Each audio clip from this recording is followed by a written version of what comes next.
Hey guys, tonight we drift into the soft light of Galilee, into a world where olive trees whisper with the wind and narrow footpaths wind quietly past stone homes still damp with morning dew.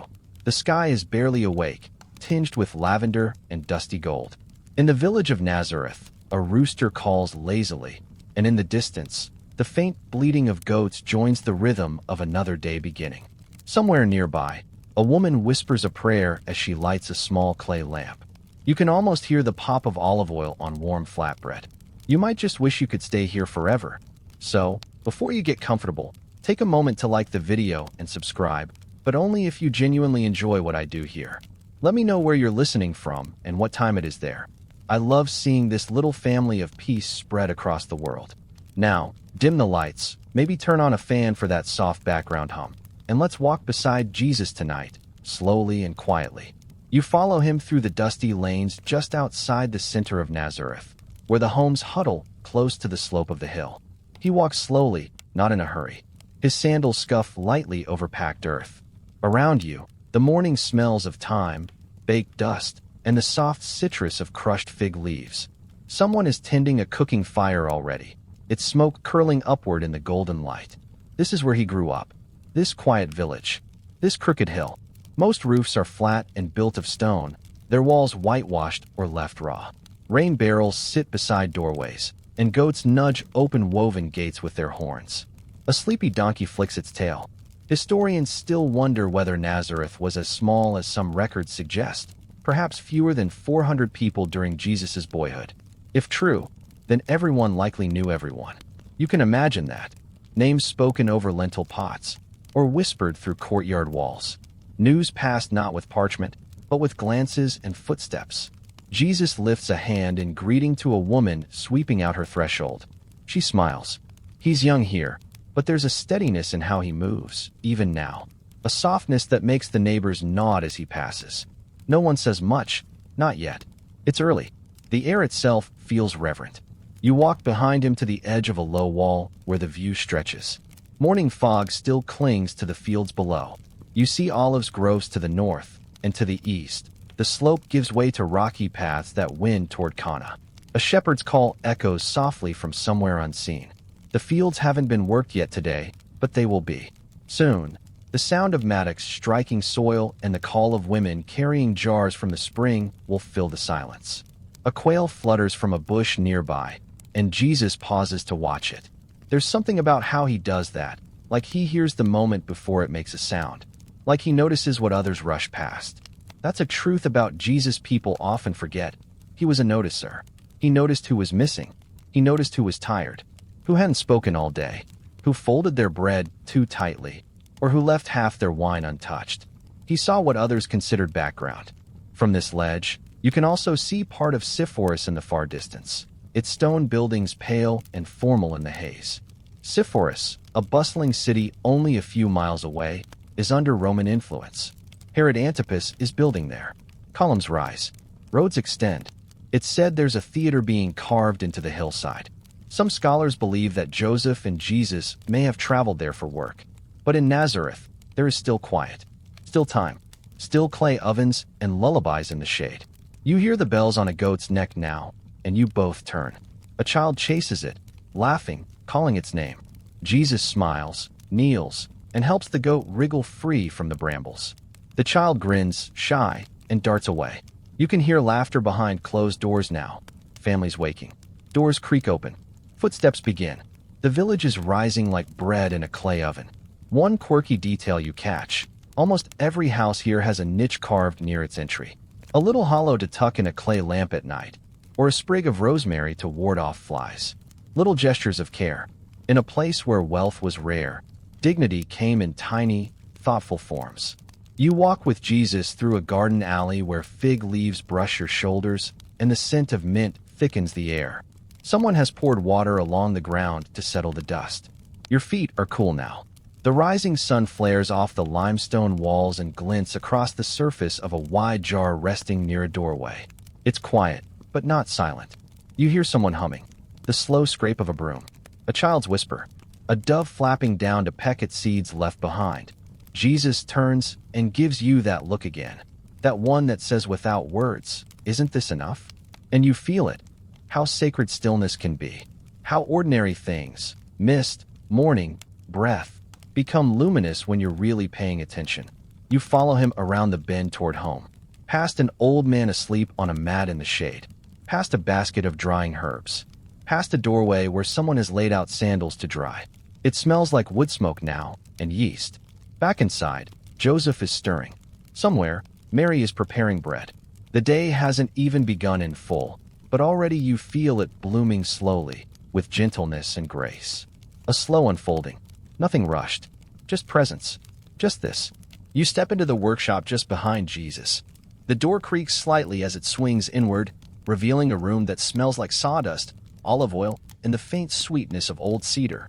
Early light streams in through a narrow slit of a window, casting long golden stripes across the worn work table. Wooden shavings curl in delicate spirals on the floor. A mallet rests beside a stack of planks. And near the back wall, Joseph moves slowly, thoughtfully, smoothing the edge of a half-carved beam. He looks up and smiles. His eyes crinkle warmly in greeting, not just to Jesus, but to you as well. Jesus moves to the work table without a word, as if drawn by instinct.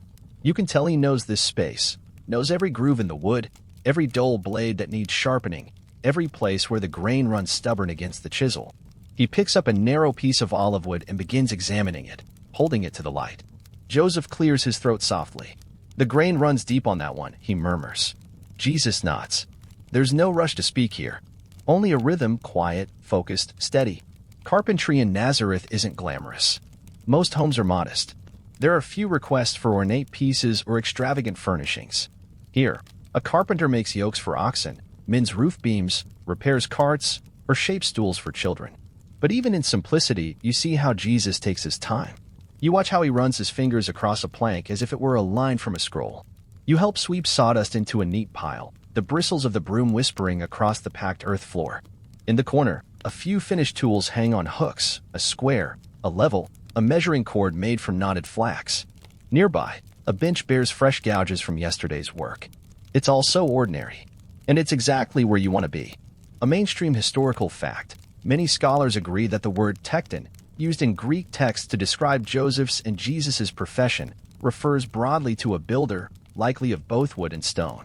In a land with few trees, carpentry often overlapped with masonry.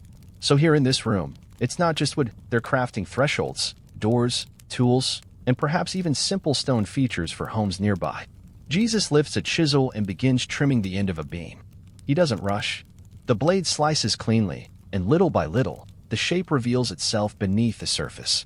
You think of how similar this is to the stories he'll tell later, parables that carve meaning out of everyday objects. "Hand me the oil," Joseph says gently, and you pass it to him. He rubs it into a finished piece, the wood drinking it up, darkening with a glow. You notice how the grain swirls beneath his fingers, like ripples in the Sea of Galilee. The two of them work side by side, wordlessly in rhythm. And you sense that this isn't just about wood, it's about patience. About learning how things come together only after time and attention. Jesus wipes sweat from his brow with the edge of his tunic and leans over the beam again. There's something reverent in the way he holds his tools. And then Joseph says something strange and beautiful. "You can always tell the strength of a tree," he murmurs, "by how hard it holds on to silence when the wind comes." Jesus glances at him, smiles faintly, keeps working. A cultural tidbit, easy to miss. Many Galilean carpenters of this era would leave a small signature mark, often hidden, on their completed work.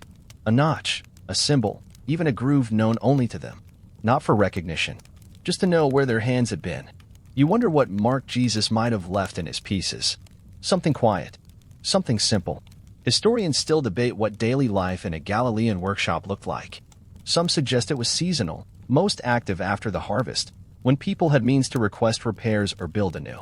Others wonder if Jesus and Joseph, like many tradesmen, walked from town to town offering their skills, returning home only after days away. But today, they are here. And you're here with them. Outside, children call to each other. A broom swishes against a courtyard. A hen clucks in protest. And inside this room, the scent of fresh-cut wood curls into the air like prayer. Jesus turns to you and gestures toward a set of pegs. "Can you hand me the longer nail?" You do. It's hand-forged, slightly bent, and cool to the touch. He taps it gently into place with the heel of his palm. You imagine what it means to spend years building what others will sit on, sleep under, carry water with, to work in silence, shaping the world in ways no one will ever praise. And yet here he is, every gesture thoughtful, every touch gentle. The work continues until the sun is higher. Joseph straightens slowly, rubbing the small of his back. "We'll finish this one before Sabbath," he says, almost to himself. Jesus nods again. You help tidy the shavings, folding them into a basket for kindling. The room is quieter now, the air warmer. Light spills across the floor in wide golden bands. Jesus leans against the wall and closes his eyes for a moment, breathing slow and deep. His hands are dusty, his sleeves rolled, and for just a moment, everything holds still, as if even the beams themselves are listening. You take one last look around, the tools, the sawdust, the unfinished work, and you realize something. This was never about the wood. It was always about the hands. You step back outside with Jesus, leaving behind the scent of cedar and the hum of quiet work. The air is warmer now, full of the sounds of Nazareth in motion. A soft breeze brushes past you, carrying hints of flour, sun-warmed linen, and roasted barley. Below the slope of the hill, the market is beginning to stir. Jesus walks ahead slowly, his sandals tapping lightly against sun-cracked earth. A narrow stone path curves through the village and leads down toward the market square, where voices begin to rise in murmured greeting. As you descend the path, the homes around you seem to lean in close, their walls pressed together, casting cool shadows between the sunlit alleys. You arrive at the edge of the marketplace just as the stalls open. A woman finishes arranging dates in a shallow basket. A boy's shoes flies from the rim of a clay jar filled with honey. Across the square, a tanner folds his leather under a canopy, and a vendor sprinkles cool water over bundles of herbs to keep them from wilting. Jesus takes it all in with quiet eyes. The market isn't large, not like in Sepphoris, but it hums with life. You pass stalls lined with pottery, bolts of wool dyed in gentle ochre, figs wrapped in leaves, and woven baskets whose handles squeak softly when lifted. A small stand sells salted fish, its scent sharp and familiar. One man passes by balancing 3 jars on his back. Another negotiates loudly over lentils, waving his hands in theatrical exasperation while the merchant shakes her head, unimpressed. A young girl with bright eyes offers you a tiny piece of dried apricot. Jesus nods in thanks and accepts it. You follow him past a corner where 2 older women sit beneath an awning, grinding grain with practiced motions. One of them hums under her breath, a tune Jesus recognizes. He smiles. She winks. Mainstream historical fact. Archaeological evidence suggests that ancient Nazareth was a small agricultural village during the 1st century, with terraced hills for farming and a simple communal structure. The central market would have functioned more like a village square than a formal trading hub, where bartering replaced coin. Jesus stops near a pottery stand and runs his fingers along the rim of a jug, testing its smoothness. The potter, barefoot and weathered, nods to him with a little grin. "That one's for Eli's wedding," he says. "Holds water like a well." Jesus tilts the jug slightly, listening to the ring of the clay. "It's good," he says quietly. And you realize, around here, words are weighed before spoken. Praise isn't given lightly. Next to the potter's stall, a woman sells soft flatbreads from a cloth-covered basket. The smell is irresistible: warm wheat, cracked salt, a touch of thyme. She hands you one without asking. "You look like you're walking a thoughtful road," she says with a gentle shrug. Jesus breaks the bread in half and gives you a piece. You chew slowly, watching the clouds drift like linen across the sky. One quirky cultural detail. Many villagers in Jesus' time used small clay weights, calibrated to temple standards, to balance and bargain in marketplaces. But most in towns like Nazareth traded without them, relying instead on memory, trust, and public honesty. Sometimes it was a handful more lentils for a kind word. Sometimes a loaf for a story told well. Jesus kneels to speak to a boy holding a wooden bird carved roughly from olive wood. The child beams as Jesus lifts it gently, flaps its wings, and returns it with a soft smile. It's a simple moment, but you can feel how the air hushes around it. Historians still wonder. You think to yourself, whether these markets ever heard Jesus preach. Whether, before the crowds, before the Sea of Galilee, there was a time when his voice only carried across figs and fish stalls. Some believe his earliest words of wonder were spoken here, not in parables yet, but in small questions. Questions like, why does the fig tree wait so long to bloom? Or why does bread smell like comfort? And here, amid the quiet chatter and the clink of clay, it's easy to believe that might be true. You pass a stall that sells sandals with soles of stitched reed. Another displays combs carved from bone. The people here live close to the earth, and their belongings show it. Made not to impress, but to endure. Jesus pauses at the edge of the square. A breeze lifts his hair. Across from you, a woman carries a jug on her head, steady and tall, walking with the kind of balance that can't be taught. A small group of men sit cross-legged on a woven mat, playing a quiet game with pebbles and scratched lines in the dirt. Jesus sits nearby, watching them play, not interrupting. You sit beside him. A moment passes, then another. He doesn't speak, but you sense what he sees. The beauty of a world still unhurried. The gentle order in chaos. The music in everyday life. You close your eyes for a moment. Let the sun warm your face. Let the noise of the market wash over you like soft waves on a quiet lake. When you open your eyes, Jesus is watching a woman tuck a piece of bread into the pouch of a beggar boy. Her fingers quick, her gaze discreet. He sees it all, and not with pity, but with quiet reverence. This, too, is sacred. He rises, and so do you. The market still bustles, but something feels different now. It's as if you've seen beneath it, into the bones of daily kindness, into the quiet exchange that lives beneath every trade, every gaze, every shared piece of bread.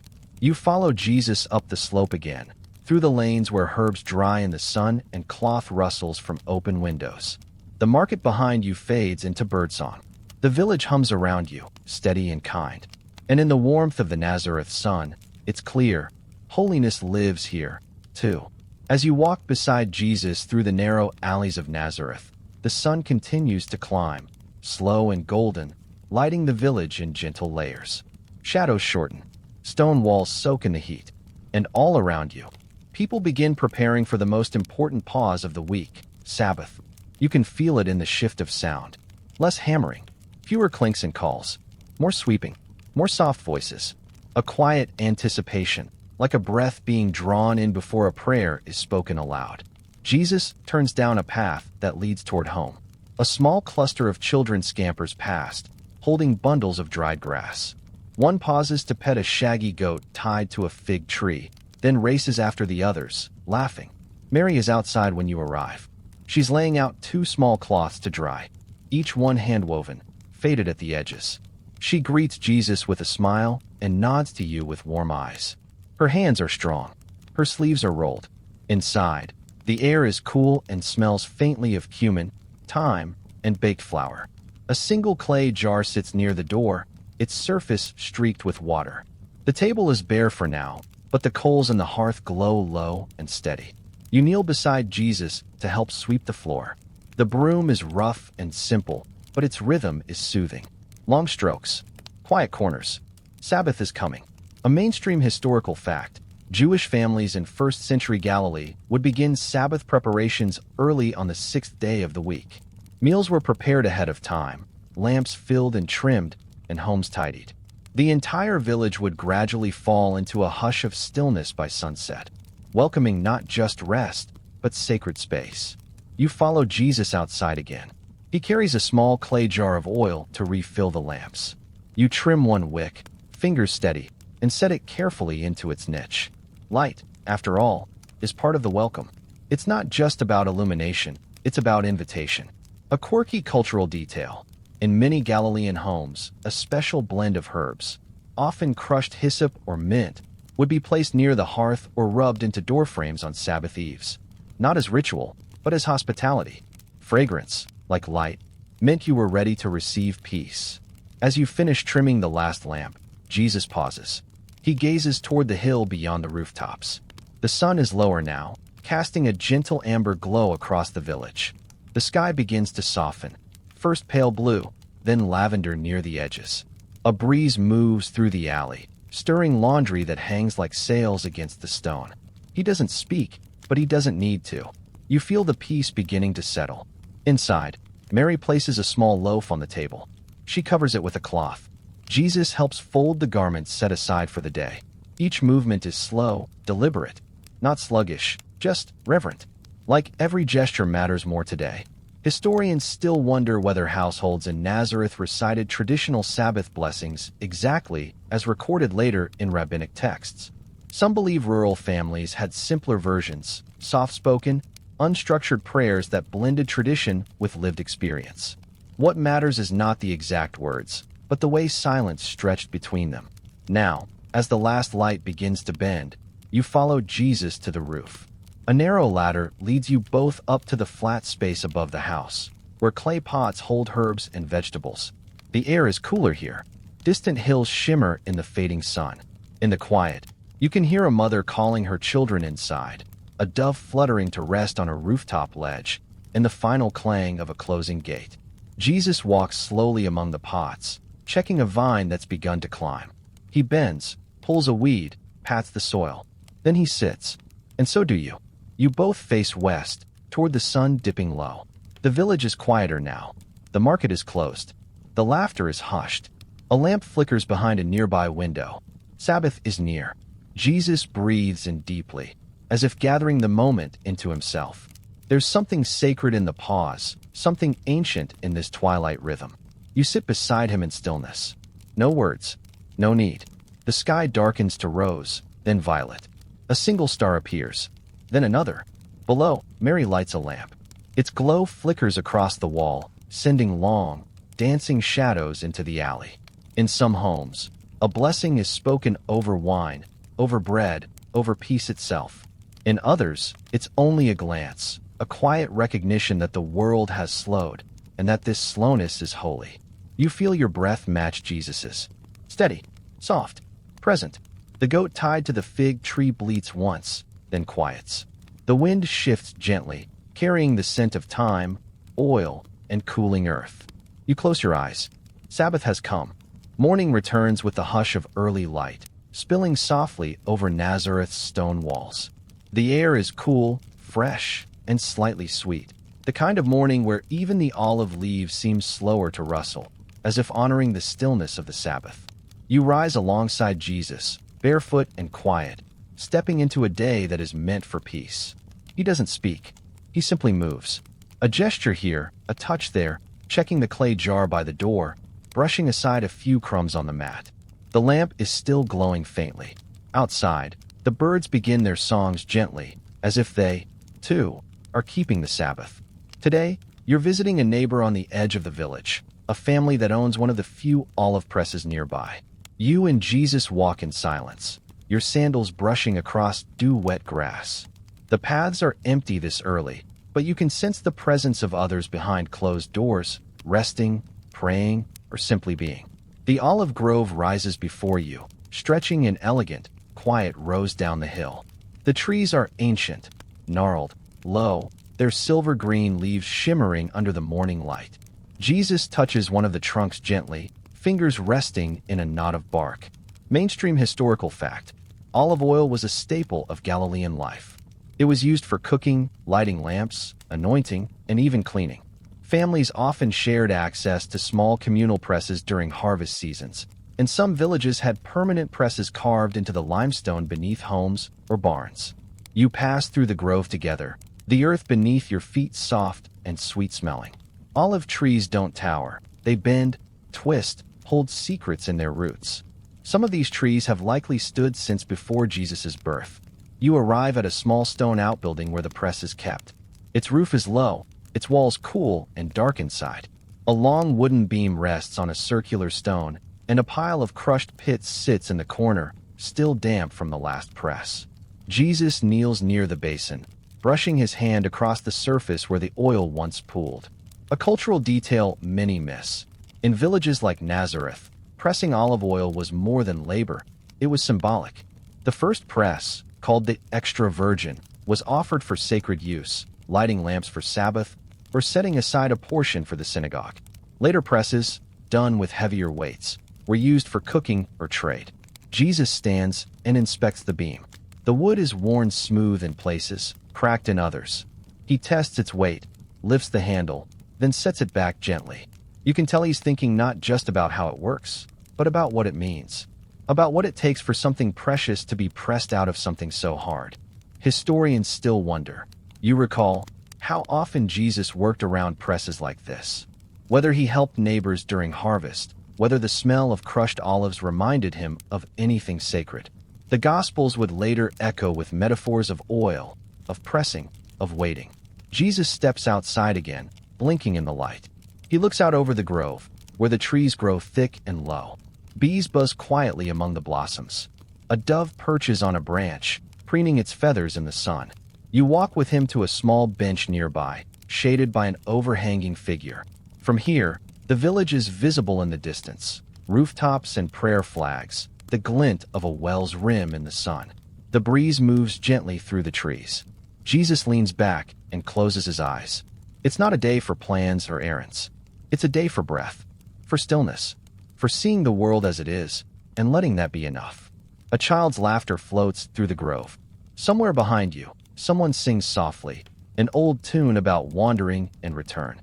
Jesus listens without turning his head. The family who owns the press eventually emerges, greeting him with quiet warmth. They bring a cup of water, and Jesus receives it with gratitude. You sip beside him, the coolness of the clay refreshing against your palm. The mother of the household offers a folded piece of dried fruit, a Sabbath gift, simply given. You thank her, bowing your head slightly, and she smiles. The father tells a small story about the oldest tree in the grove and how a fox once slept beneath its roots. It's the kind of tale meant more for rhythm than meaning.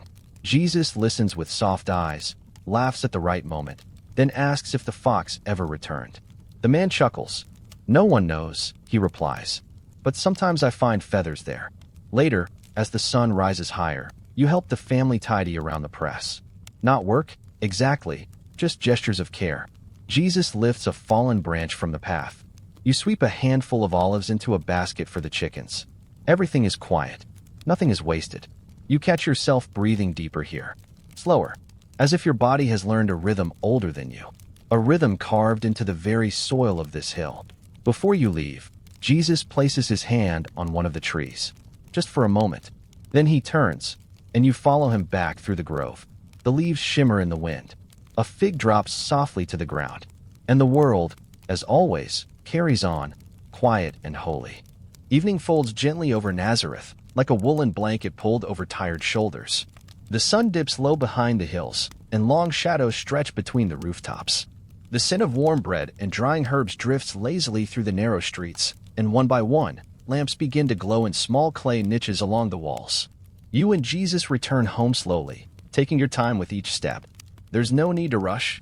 The day is done, and the night carries no burdens. Mary is already lighting the hearth when you arrive. The flame dances inside the low clay basin, flickering amber and gold. A simple meal is laid out: lentils, olives, some figs, and warm flatbread still soft from the fire. There's a cup of watered wine beside it, and a folded cloth for wiping hands. Jesus sits across from you, his face calm, the firelight painting soft shadows beneath his eyes. He breaks the bread in silence and hands you a piece.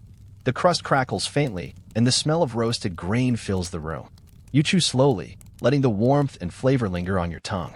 It's not extravagant, but it's enough. More than enough. A mainstream historical fact: meals in Galilean households were simple and communal. Most families sat on the floor or low stools around a shared bowl, eating with their hands. Bread was central, used not just for nourishment, but as a utensil to scoop lentils or olive oil. Silence during meals was common, broken only by soft conversation or prayer. Mary hums under her breath as she pours a bit more wine into a cup. Joseph is quiet this evening, leaning back against the wall, his eyes half closed. You feel the stillness wrap around you, soft as linen. Jesus glances at you, then at the lamp, and then at the window where the night is deepening. You can hear crickets now, and the low rustle of the wind in the trees outside.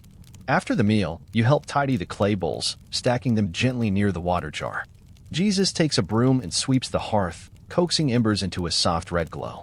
Then he steps outside, and you follow. The village lies still beneath a sky just beginning to shimmer with stars. Jesus walks slowly toward the edge of the rooftops, where a small patch of open earth holds a circle of stones. It's not a fire pit, just a place where neighbors gather sometimes to talk or sing. Tonight, it's just you and him. He sits cross-legged, looking up at the stars. You sit beside him.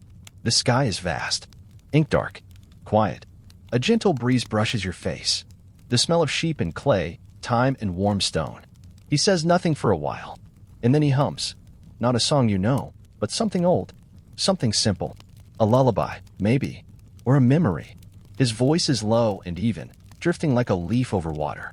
You close your eyes and let it carry you. A quirky cultural detail. In Galilean villages, it was common to sing or chant psalms and folk songs in the evenings. These were rarely formal. Most weren't memorized word for word. People wove bits of scripture, sayings, and local stories into soft melodies, passing them down more by rhythm than rule. Jesus finishes the tune and leans back on his palms, gazing up. "That one's from my mother," he says quietly. "She sang it when the rains came too early. Or too late." You nod. The night deepens. Historians still wonder, you think to yourself, whether Jesus had a favorite psalm or melody. Some scholars believe his teachings carried echoes of the sung psalms of his youth, rhythms that shaped his way of speaking, of comforting, of remembering. Now, the rooftops are glowing with scattered lamplight.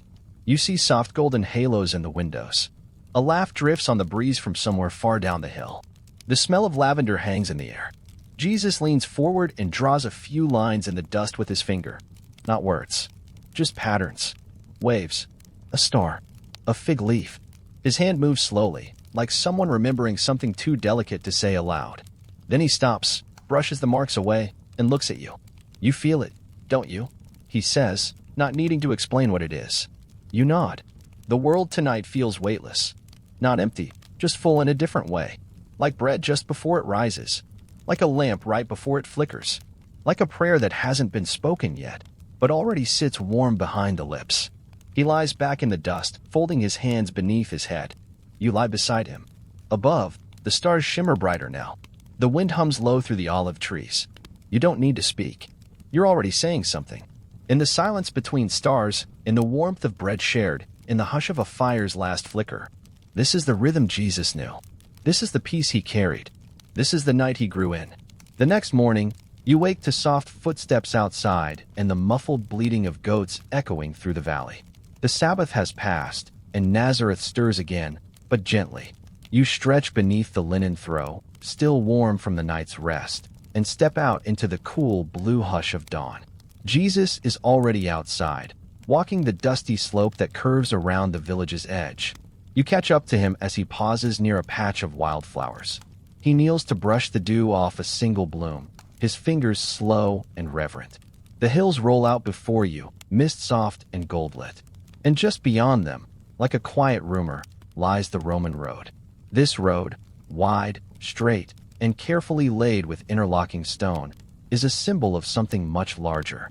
Built not by Nazarenes, but by the empire that watches from a distance, governs from afar, and taxes from everywhere. The stones are neat, deliberate. They stretch toward the city of Sepphoris and beyond that, to everywhere Rome wishes to reach. Mainstream historical fact: Roman roads crisscrossed Judea during the 1st century, linking small villages like Nazareth to regional cities such as Sepphoris and Tiberias. These roads facilitated trade, troop movement, and the collection of taxes, but they also brought Roman culture, language, and power into the daily lives of local people. Jesus steps onto the path, his sandals clicking faintly against the stone. You follow him, passing fig trees and low stone fences. The air smells of iron-rich dust, crushed thyme, and the faint smoke of morning fires. Up ahead, a farmer leads a mule along the roadside. He nods politely to Jesus. Behind him, a Roman milestone juts from the earth, worn, pale, and silent. Letters in Latin curl around its base. You can't read them, but Jesus glances at them and then looks away. He doesn't speak about the Romans. Not here. Not yet. But you sense his awareness, like a quiet current beneath still water. A cultural detail. In villages like Nazareth, Roman presence was mostly indirect. Few soldiers, fewer statues, but always the weight of tribute, grain, coin, goods. Every road was a reminder. Every coin, stamped with Caesar's face, passed through Galilean hands. And still, people found ways to live, to work, to gather for meals and weddings and prayers under fig trees. Jesus stops near the edge of the olive grove that borders the road.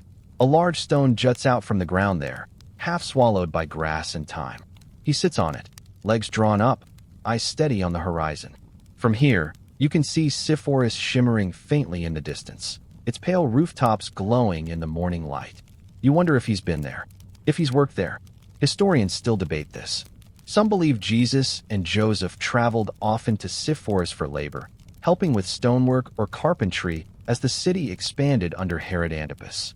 Others think Jesus stayed mostly in Nazareth, shaped more by village life than city bustle. The evidence is thin, and the silence of Scripture deliberate. But standing here, watching him watch the city, you feel that both things could be true. He speaks softly, almost to himself. They build big things, he says, eyes still on the horizon. But some things grow better when they're small. You sit beside him. The sun climbs higher. The shadows shorten. Somewhere behind you, a bird calls out sharply and then falls silent. Jesus picks up a pebble and rolls it between his fingers. He doesn't throw it, just feels its weight, its shape, then places it gently back onto the ground. You follow his gaze down the Roman road. It gleams like a blade under the sun.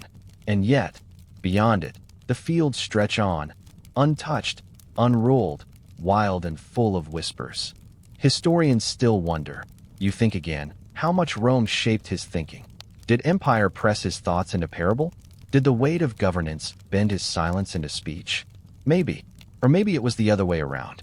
He turns toward you now, the corners of his mouth curled faintly in thought. A road goes both ways, he says. You can follow it outward, or come home again. You walk back together, past the milestone, past the farmer's mule, now grazing quietly, past the place where the grass grows tall enough to hide the stones. As you near the village, the sounds of daily life return, hammering from a rooftop, a woman calling a child's name, the bleat of a lamb behind a wooden gate. Nazareth is awake again. And Jesus? He walks the same path as always. But you begin to notice something. It's not just the roads that shape the journey. It's the traveler. Later that day, something different stirs in the square. You and Jesus arrive just as the townspeople begin to gather, drawn by the low sound of a new voice. A traveler, older, wrapped in a worn cloak the color of clay, speaking with a rhythm that's both strange and familiar. He stands near the well, leaning slightly on his staff, his eyes sharp despite his years. His presence is quiet but magnetic. Jesus doesn't move closer. He lingers at the edge, beside a fig tree where the shadows fall cool and slanted. You stay beside him, watching as the people settle on stone benches or crouch along the ground. Children perch on low walls. A goat nibbles something from the dust and is quickly shooed away. The man begins to speak, not loudly, but clearly. His voice weaves stories about rivers that vanish underground, of kings who lost their crowns to kindness, of seeds that remembered what the wind forgot. It's not teaching, exactly. More like a gathering of wonder. Jesus listens intently. His brow creases, not from confusion, but focus. He's taking in every word, weighing them. You can almost see the thoughts forming behind his stillness, like fish circling just beneath the surface of water. A mainstream historical fact. Traveling teachers, sometimes called darshanim, were not uncommon in Galilee. These men wandered from village to village sharing interpretations of scripture, folk stories, riddles, and commentary. Though not all were welcome, some found eager audiences, especially in towns far from formal synagogues. The teacher raises a hand. The kingdom of God, he says softly, is like a lamp you forget you're carrying until the world goes dark. Murmurs ripple through the listeners. Some smile. Others frown. Jesus says nothing, but he leans forward just slightly. The man continues. Stories about fishermen who hear music underwater, about travelers who mistake angels for strangers. He speaks of fig trees that blossom in winter, of old women who keep oil in jars for years, just in case. You notice Jesus' fingers twitch lightly in his lap, not from restlessness, but from recognition. He's hearing something familiar here, truth wrapped in imagery, parables stitched into daily life. You wonder if this moment will become a seed in his own thoughts, a cultural detail easily missed by outsiders. In towns like Nazareth, oral storytelling was as much entertainment as it was spiritual reflection. With few scrolls and even fewer formal teachers, a good story could travel farther than a sermon and linger longer. At one point, the man pauses and squints toward the sun. He smiles and says, "In some truths, you don't understand until they return to you in a dream." With that, he lifts his staff, nods toward the crowd, and begins to move on. No collecting of coin. No request for shelter. Just a bow and a quiet departure. Some villagers mutter their thanks. Others look bemused. A few chuckle softly, unsure of what to make of the whole thing. Jesus stays seated until the man has disappeared behind a curve in the alley. Then he stands, and you follow him. He doesn't speak right away. You walk together through the village's edge, past the laundry hung between stone walls, past the sound of a lullaby floating from an open window. Finally, he says, "I like the story about the lamp." You nod. He adds, "I don't think he told it the whole way, though." You wait. Jesus smiles faintly, because the lamp doesn't just light the path. Sometimes it shows you what's beside you, what you would have walked past without seeing. You walk in silence again. The sun lowers toward afternoon. Bees hum around the low blossoms, and a cart creaks somewhere in the distance. Historians still wonder, you think, if Jesus developed his parables by listening to others like this. Did he hear stories first, then reshape them into something gentler, sharper, simpler? Or were the seeds always his, waiting to bloom in his own time? Back in the village, children play a clapping game near the well. Jesus slows to watch them. One of the girls looks up and smiles at him, then returns to her rhythm. Palm to palm, laughter to laughter. You sit on a stone nearby, letting the warmth soak into your skin. Jesus draws a circle in the dust with his foot. Not a full one, just enough to suggest the shape. He looks out toward the road where the teacher vanished and says softly, "Not every story is meant to be answered. Some are just meant to be carried." And so you carry it. A stranger's voice. A fig tree in shadow. A lamp you might have forgotten. The sky over Nazareth turns pewter with clouds, and a hush settles across the village. You smell it before you see it, the first rain in weeks. It arrives gently, with a sigh through the trees and a whisper over the stones. Drops tap lightly on the rooftops, rolling from fig leaves and tracing silver trails down the walls. Jesus is already stepping outside, barefoot, arms loose at his sides. He tilts his head toward the sky like he's listening to something no one else can hear. You follow him out, the air cool and earthy. The rain falls soft, not a storm, but a blessing. It slicks the dust back into clay. It polishes the stones. He walks up the side path behind his home, the one that leads to the rooftop garden. A mainstream historical fact, many homes in first-century Galilee had flat roofs, often used as extra living space. Families planted herbs, stored tools, dried laundry, or simply rested there in the breeze. These rooftops were extensions of daily life, simple, useful, often shared. You follow Jesus up the narrow side steps. The stone is damp beneath your feet. When you reach the roof, you see the pots first, lined along the edges, filled with mint, hyssop, and small fig shoots. One of the jars has tipped in the wind, and its soil has spilled across the stones. Jesus crouches beside it, scooping the earth back in with quiet fingers. A stubborn little goat has wandered up here too, likely escaped from someone's open gate. It stands boldly beside a rain-filled basin, chewing lazily on a stalk of lavender it was definitely not invited to eat. Jesus chuckles. "You again?" The goat bleats. You try to shoo it off, but it merely blinks at you with the confident boredom of a creature that has no fear of consequence. Jesus gently takes the lavender from its mouth and sets it aside.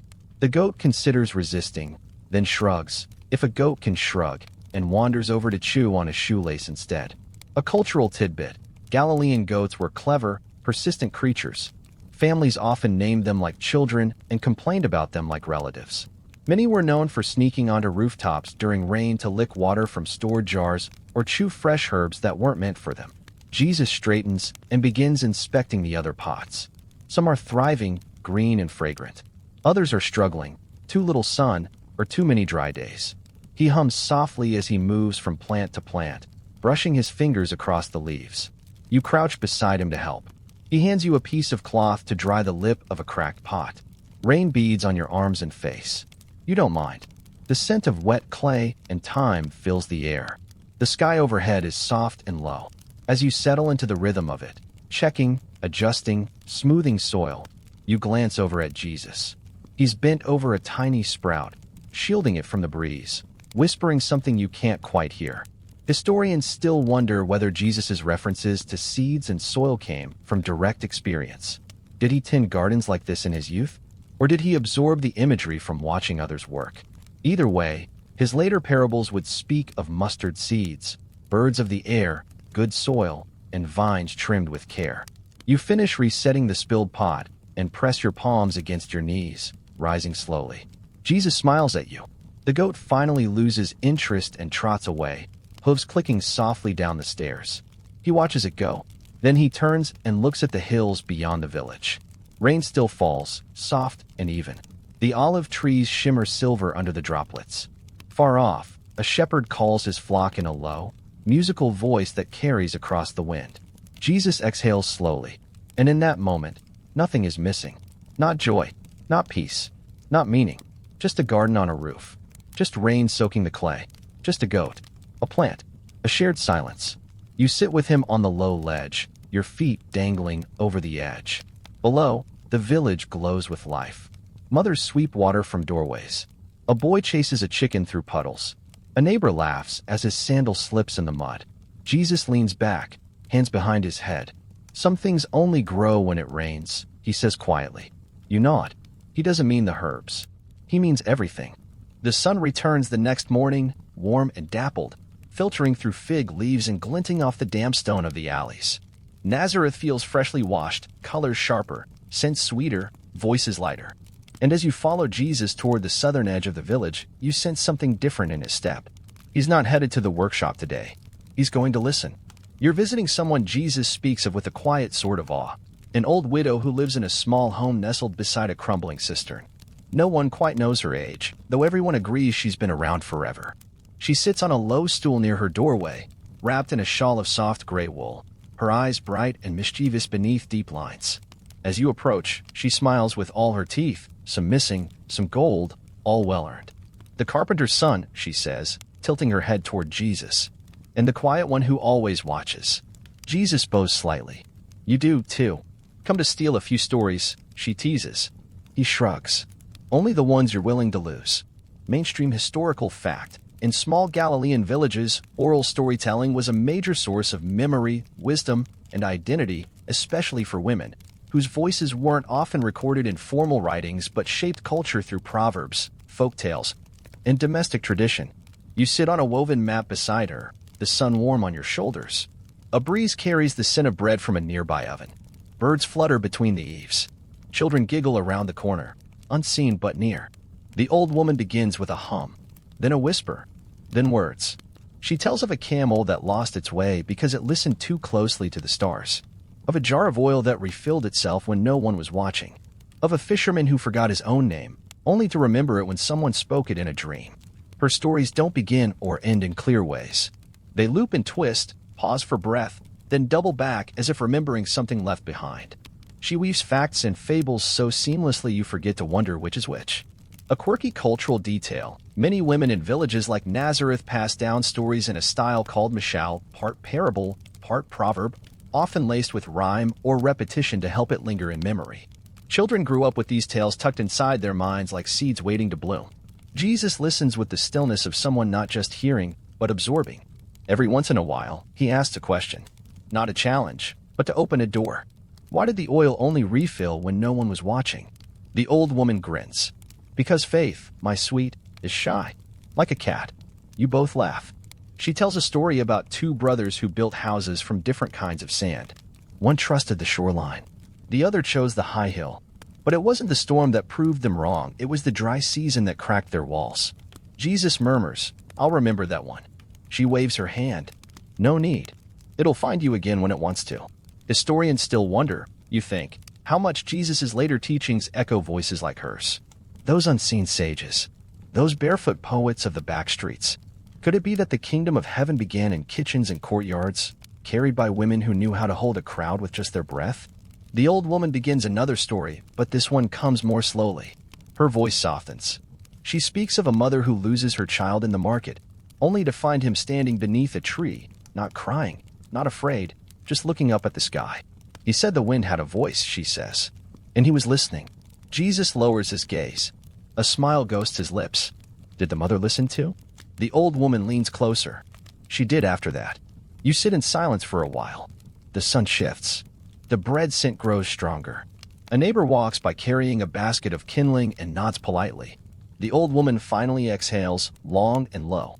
I should save some stories for tomorrow. Jesus helps her gather her shawl. You rise and stretch. The mat beneath you leaves its pattern on your palms. As you walk back, he is quieter than usual. Thoughtful. He glances sideways at you. She hides truths in baskets. You nod. So no one knows when they're being fed. He smiles. Exactly. You pass a fig tree, heavy with green fruit. Bees hover near the leaves. Someone is singing again, another woman, this time, grinding grain by hand.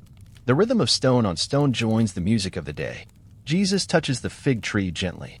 Stories, he says, are like seeds. And you realize they don't need to be planted in soil to grow. The light is pale and clear the next morning as Jesus lifts a smooth, freshly sanded beam onto his shoulder. You walk beside him through Nazareth's winding alleys, toward the synagogue near the heart of the village. It's not a long walk, but it feels meaningful, like carrying something more than wood. The path slopes gently upward, and the beam creaks ever so slightly with each step. He doesn't speak much as you go. Only once, when a neighbor greets him from her doorway, does he pause to smile and nod. For the lintel, he says, when she asks what he's carrying. She makes a small sound of approval and disappears again into the shadows of her home. The synagogue stands modestly at the edge of the town square. Its stone walls are cool and thick, with a low roof and a small courtyard lined with olive trees. A single fig sapling leans in from the far side, its leaves trembling in the morning wind. There's nothing grand about the place. No carved pillars or flowing tapestries. But still, there's a reverence that hums from its very stones. Mainstream historical fact. First-century synagogues in rural Galilean villages were often multifunctional spaces. They served not only for Sabbath readings and prayers, but also for teaching, community discussions, and legal matters. Their architecture was plain, simple stone benches, low roofs, and sometimes even shared walls with homes or storerooms. Jesus sets the beam down just outside the entrance, then rests his hands against it for a moment, steadying his breath. An elder steps out to greet him, eyes crinkled in welcome, voice low and rough from years of scroll reading. The doorframe's been giving, the elder explains. Too much wind last month. Jesus nods. You can tell he already noticed. You help lift the beam again, following him into the shaded interior. It's cooler here. The stone floor bears faint grooves from years of sandals shuffling across it. Along the walls, narrow benches line the perimeter, smooth with time. At the far end sits the ark, a small niche that holds the scrolls, wrapped tightly in cloth and bound with care. A few young boys glance up from where they're arranging olive branches near the entry. One of them whispers something, eyes wide. Jesus winks at him. You begin clearing away the old lintel together. The wood is brittle and gray. Bits flake away as Jesus lifts the top free, moving slowly so as not to disturb the stones above it. He slides the new beam into place, checking the fit with a practiced eye. Then, with quiet precision, he begins to secure it. A quirky cultural detail, it wasn't uncommon for Galilean carpenters to add tiny carvings on the undersides of beams, symbols, prayers, or blessings no one would see but that lived in the wood nonetheless. Some believed it invited peace into the space. Others said it simply made the work feel more like offering. As Jesus works, he hums a quiet tune. The elder moves about the room, adjusting a mat, brushing dust from the steps. In the stillness, the synagogue feels like more than a building. It feels like memory, like breath, like something always in the middle of becoming. Historians still wonder, you reflect, how often Jesus visited the synagogue before he ever read from the scrolls there. Did he come to hear others speak? To sit with the elders? To simply be in the hush of Scripture unrolling? With the beam fitted, Jesus steps back and brushes his hands on his tunic. The elder approaches, running a hand along the smooth wood, nodding slowly. It'll hold, he says. Jesus smiles. Before you leave, you both sit for a moment on the stone bench near the door. The room is quiet, but not empty. You hear the soft rustle of wind and the fig leaves outside. The creak of the new lintel settling into place. Jesus looks up toward the ceiling. You know, he says gently, most people never look up in places like this. You do. The stone arches are low and simple, casting soft shadows like the folds of a robe. It's not ornate. It's not grand. But it holds. That's what matters. He doesn't say more. You step out into the light again, the beam behind you now part of the building. Not labeled. Not praised. Just present. Doing what it was shaped to do. As you walk back through the village, past the clay pots and drying herbs, you notice small things you hadn't seen before: new thatch on a roof, a cracked jar repaired with rope, a fresh coat of lime on a doorway. Things mended. Things made strong again. And you realize, maybe faith, like carpentry, doesn't always shout. Sometimes, it holds quiet above the doorway. so that everything else can happen beneath it. Later that afternoon, you sit with Jesus near the threshold of his home. The sun is high now, casting short, clear shadows across the village. The world feels full but not rushed. Just alive, like bread still warm from the oven. You smell smoke and thyme and something sweet drifting from a neighbor's hearth. Mary calls softly from inside. It's ready. Jesus nods and gestures for you to follow. You duck slightly beneath the doorway and step into the dim, cool interior where a woven mat has been spread and a shallow bowl rests in the center, filled with lentils, sprinkled with herbs, and drizzled with oil. Beside it, flatbread, folded carefully in a cloth, and a small dish of salt. You all gather close. There's no ceremony, no grand display, just shared space, quiet blessings, and the kind of conversation that doesn't need to fill every silence. Jesus tears off a piece of bread, dips it lightly, and hands it to you. You do the same. The food is soft, grounding, comforting. You notice how he always waits before eating, not out of habit, but attention. A mainstream historical fact. In first-century Galilee, shared meals were an essential part of life, not just for sustenance, but for community. Families ate together from a common bowl. Bread was never cut, only torn. Meals were often accompanied by light conversation, storytelling, or, just as often, restful silence. You dip another piece of bread and listen as Joseph tells a story about a neighbor's stubborn donkey, how it refused to move for nearly an hour until offered a figure. Mary laughs softly. Jesus smiles. The room is full but quiet, its peace resting like another guest among you. The conversation drifts to weather, to the nearby spring, to a cousin's expected visit. Then, as the meal nears its end, Jesus speaks. Why do lentils always taste better on the floor than at the table? Mary grins. Because floors are closer to the earth. Joseph chuckles. Or because they make us humble before we're full. You sit back, belly warm, hands wiped on the cloth. The light from the doorway has softened now, shifting to golden. A goat bleats in the distance. A bee hovers in the slant of light before darting away. Jesus reaches for a small cup of watered wine and passes it your way. You sip slowly.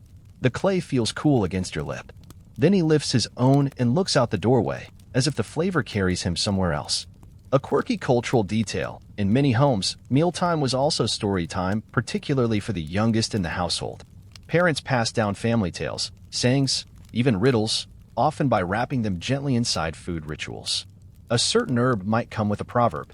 A burnt loaf could lead to a lesson about timing or grace. Jesus begins to speak again, but this time not a question. A story. There was once a man, he says, who baked bread every morning before the sun rose. But he never ate it himself, not one bite. He gave it to the children who waited outside his door, and when they asked why, he said, "Because the world needs bread more than I need thanks." The room is still. Even Joseph's hands pause as he folds the cloth. You think, that story could be older than him. Then you realize, or it could be new. Historians still wonder, you reflect, whether Jesus began crafting his own stories as a boy. Whether he learned from what he heard at meals like these, and slowly reshaped the tales into something leaner, softer, deeper. He looks at you now, not to explain, just to see if you caught it. You nod. Outside, the village hums again. A pot clanks. A broom swishes. Sandals slap gently against the stones. Mary begins to collect the bowls. You rise to help, stacking the bread loaf carefully, pouring the last drops of oil into the corner of the lentil dish for the chickens.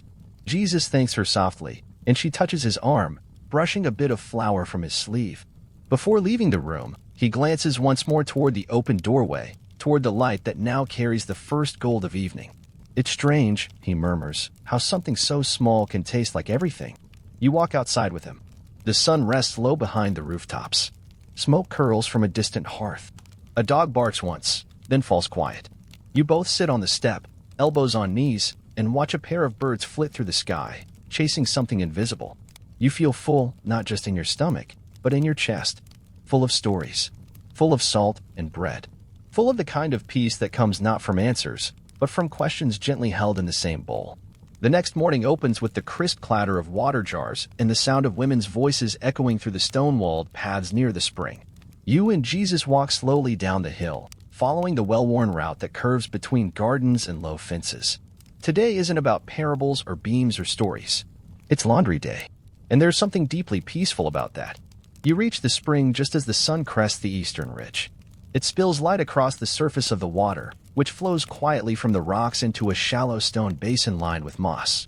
The air is cool here, even in summer. The scent of wet stone, olive leaves, and soaproot mingles softly on the breeze. Several women are already there, kneeling by the water, their sleeves rolled high and their voices flowing in a chorus of rhythm and laughter. One of them spots Jesus and waves him over. "Come to help, Carpenter? Or to escape your tools?" "Maybe both," he replies. You settle nearby on a smooth, sun-warmed rock. Jesus kneels to help one of the younger girls carry her heavy linen into the basin. She grins, clearly surprised and pleased by the help. A mainstream historical fact. In first-century Galilean villages, the spring was a gathering place not just for collecting water, but for washing clothes, preparing food, and sharing news. It was a space where the quiet labor of women sustained the village and where much of its spirit was formed. You watch as garments are submerged and lifted, slapped against flat stones and practiced arcs. Water flies in shining droplets. A child splashes his feet nearby. A wooden comb clatters to the ground and is picked up without pause. One of the older women, her head wrapped in blue linen, begins to hum an old work tune. Soon the others join her. Jesus hums too, softly, under his breath. You listen to the melody rise like sunlight through the trees. Between verses, the women talk about the neighbor's goats, a cracked water jar, the birth of twins in the next village over. They speak with hands always moving, wringing, folding, scrubbing. Their laughter cuts the morning in bright, clean lines. Jesus scrubs a tunic without shame or hesitation, sleeves damp to the elbow. A little boy hands him a cloth, pointing to a stubborn stain. Jesus nods solemnly, as if this is the most important work he'll do all week. A quirky cultural detail, many Galilean women kept a special cloth, used not for clothes, but for wrapping herbs or softening oil jars. These cloths were often embroidered with tiny patterns passed down from mother to daughter. Every village had its own quiet symbols, branches, waves, eyes, stars. Jesus leans close to one of these cloths now, running a thumb across the stitching. "Did you make this?" he asks. The woman nods. "My mother taught me the weave. It hides a fish in the leaves." He smiles. "A secret fish. Only for those who look closely," she replies. You wonder if this is where his way of seeing was shaped, not in scrolls or debate, but in threads, rhythms, water, and the quiet strength of women kneeling at springs. Historians still wonder, you recall, how much of Jesus' understanding of daily grace came from these unnoticed spaces, where the sacred wasn't announced but simply lived. The sun is higher now, and shadows grow sharper. The washing slows. Garments are laid out on low bushes or smooth rocks to dry in the heat. The basin is quieter, the chatter fading into the breeze. Jesus helps one woman refill her jar. The clay vessel wobbles as it's lifted to her shoulder. He steadies it with a hand and nods. She bows her head in thanks. You begin walking back with him, sandals soft in the dirt, jars balanced carefully along the path. There's a kind of reverence in your silence, not solemn, but full of respect for all that this morning held. He pauses once, halfway up the hill, and turns to glance back. The spring glistens behind you. The women are small figures now, their movements slow and purposeful. A line of laundry flutters like flags of peace strung between fig trees. Jesus says, almost too softly to hear, there are sermons hiding in the folds of every cloth. You look at him. He adds, but only if you listen while the water moves. And so you do. You listen not with your ears, but with your whole self, with the memory of hands in water, of sunlight through linen, of laughter shared over stones. You carry that rhythm back with you. And it stays. The hills rise gently behind Nazareth, carpeted in wild grasses and low shrubs, their paths worn smooth by shepherds and dreamers. It's afternoon now, and Jesus walks ahead, a sliver of bread still tucked into his hand, the rest of it eaten in silence beneath the fig tree outside his home. He hasn't said where he's going. He only glanced back, gave you a small nod, and began walking upward. So you follow. You climb together beyond the final rooftops, beyond the last garden fences and pottery shards, to where the stone paths fade into narrow trails and the hum of village life thins behind you. The air is sharper up here. The breeze carries the scent of rosemary, sun-warmed dust, and the faint salt of distant water you can't yet see. Jesus doesn't walk quickly. He pauses often to watch a beetle cross the trail, to rest a hand on a tree's gnarled bark, to close his eyes and simply breathe. You feel your own breath slow to match his.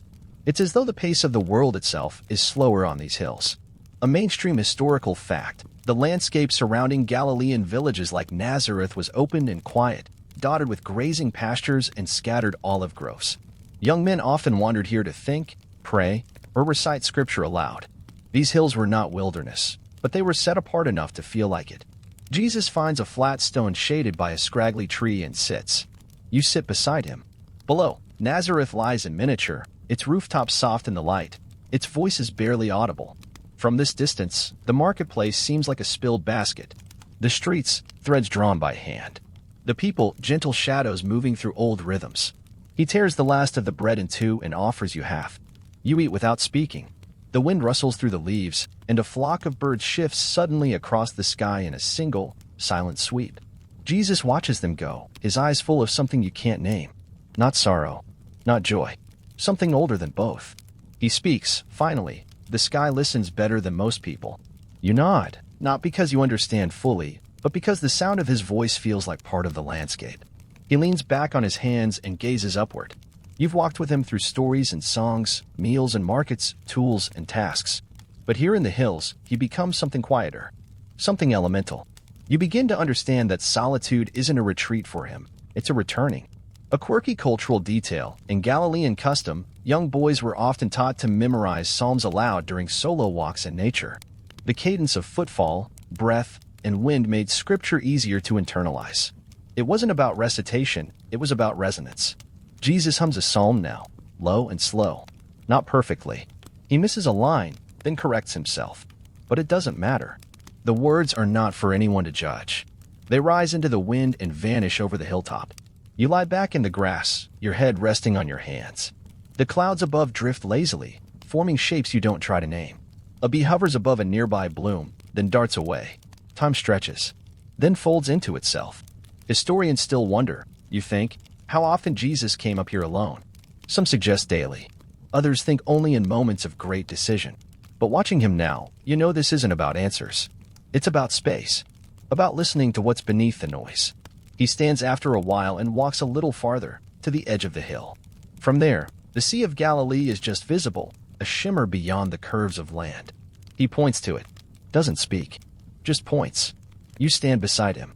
The water flickers, soft and blue and impossibly far away. You whisper, "Have you been?" He nods. Once. Will you go again? Many times. You feel the wind press gently against your back, as though urging you both forward and holding you still. Jesus turns and begins the walk back. You follow him, down the trail now bathed in afternoon gold, past the branches that swayed on the way up, past the stones you stepped over without thinking.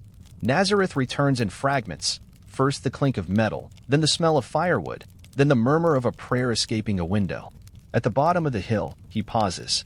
You both look back, just once, at the place where silence made room for something bigger. And you understand. He climbs not to escape, but to remember. You don't notice the dust cloud at first, just a rhythm in the distance, a beat of bare feet over dry earth, laughter like birdsong echoing between the stone homes. But then you see him, a boy, then a man, then suddenly John. He's a whirlwind wrapped in linen and joy, his voice calling before he even reaches the courtyard. Jesus, he yells, like the name itself has been waiting on his tongue all morning. His hair is wild, sun-lightened, his smile wide enough to split the sky. He arrives with the scent of river water and dust, arms outstretched. Jesus laughs, a rare, full-bodied laugh that seems to lift the olive branches. He meets John halfway, arms thrown around each other like they never left. You stand back, smiling. You can already tell, these two are made of the same soil, but the wind moves through them in very different ways. John talks fast. He sits only because Jesus makes him, and even then he fidgets, legs bouncing, fingers tracing circles in the dust. He pulls a piece of dried honeycomb from his satchel and offers it around like treasure. Mainstream historical fact. Scholars agree that John the Baptist and Jesus were relatives, likely cousins, though the nature of their relationship as children is uncertain. John is believed to have spent time in the wilderness even as a young man, embracing a life of simplicity and prophetic urgency. As you chew the honeycomb, sticky and rich, John tells stories from the Jordan, the faces of strangers who came seeking something they couldn't name, the strange stillness in the reeds when the wind stopped. The feeling of waiting like something enormous pressed against the edge of the world. Jesus listens without interrupting, his elbow resting on his knee, chin in hand. His eyes are soft, but sharp, watching John, measuring not his words, but the weight behind them. John pauses, then asks the question without looking up. Are you ready yet? Jesus doesn't answer right away. Instead, he picks up a pebble and rolls it between his fingers, much like he did on the Roman road. He finally says, maybe the question is whether they are. John grins. They're never ready. That's the whole point. A quirky cultural detail, it was common in Galilean culture to spar with riddles or metaphors in conversation, especially between close friends. It wasn't about being cryptic. It was a way of feeling out the shape of truth without trying to pin it too fast. John leans back, eyes narrowed toward the hills. You know what they're saying about me. Jesus doesn't flinch. They've always talked. They say I shout too loud, eat too little, live too far from town. And John shrugs. And I don't disagree. They both laugh again. Then the silence comes, not uncomfortable, but thick with memory. You realize something. John is fire. Jesus is ember. One flares outward, the other glows inward. And yet they recognize each other like wind recognizes a tree, different forces, same sky. Historians still wonder, you recall, how often John and Jesus saw each other before the Jordan? Were their meetings rare but deep? Were they shaped by each other from childhood? Or only reconnected later, when the world began to shift? John pulls a reed flute from his satchel and plays a tune, unexpectedly soft. It winds through the air like a thread pulled from the past. Jesus closes his eyes. You sit with them beneath the fig tree, letting the music sink into the dust, into your breath. Later, Mary brings water and flatbread. She smiles at John like a mother greeting a wayward but beloved child. He drinks deeply, then stands. I'll stay only a day, he says. I've got too much wind in me to stop long. Jesus nods. Then we'll make the day long. They walk together through the garden, shoulders brushing. John gestures wildly, telling stories with his whole body. Jesus, quieter, laughs at the right moments, sometimes only with his eyes. You follow them until the sun begins to sink. Then John kneels at the edge of the field and presses his palm to the earth. This place, he says, is full of roots, deeper than you think. Jesus crouches beside him. It has to be, he says. It holds everything. They stand. The light goes gold, then amber, then the quiet violet of dusk. You walk home with Jesus, leaving footprints beside John's that will dry by morning. And still, somehow, never fade. The village edges soften in the fading light. You and Jesus walk the worn trail toward the southern slope, where the homes thin out and the earth tilts gently downward into a tangle of shrubs and thistle. This is the edge of Nazareth, where those with less live with less, and where the air always carries the scent of smoke and wood ash. Jesus brings a small bundle wrapped in cloth, loaves still warm, and a few olive cakes wrapped carefully in fig leaves. You carry a pouch of kindling and a jar of water. Nothing heavy, but enough. A boy runs past, barefoot, chasing a spinning wheel made from scraps of wood and string. He smiles at Jesus and vanishes between two homes. A woman stirs a pot over a low fire near her door, and her eyes lift as you approach. She doesn't speak, but her smile says everything. Jesus stops by a low doorway and taps once. The door opens just a crack. An old man peers out, his eyes milky with age, beard tangled in threads of wool. Still breathing, he mutters, "No thanks to that drafty roof." Jesus grins and hands him the bread. "We'll patch the roof next week. Bring better figs next time," the man grumbles. But his hands hold the bread like it's gold. Mainstream historical fact. In small Galilean communities, extended families often lived on the outskirts, especially the elderly, the ill, or those widowed and alone.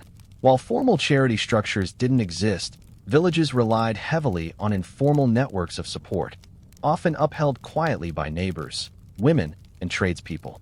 You move on, house to house, offering what little you brought. Jesus never announces himself. He doesn't preach. He listens. When someone complains of aching knees, he nods. When someone weeps, he waits without speaking. When someone tells the same story they told the week before, he listens again like it's the first time. You hand a child a twig doll made from woven grass. The girl cradles it as if it breathes. In one home, a woman with hands gnarled from years of spinning wool serves you tea made from mint and crushed leaves. "No one visits unless they need something," she says. Jesus takes a sip and answers, "Then I must have needed to sit still." She chuckles and pours him more.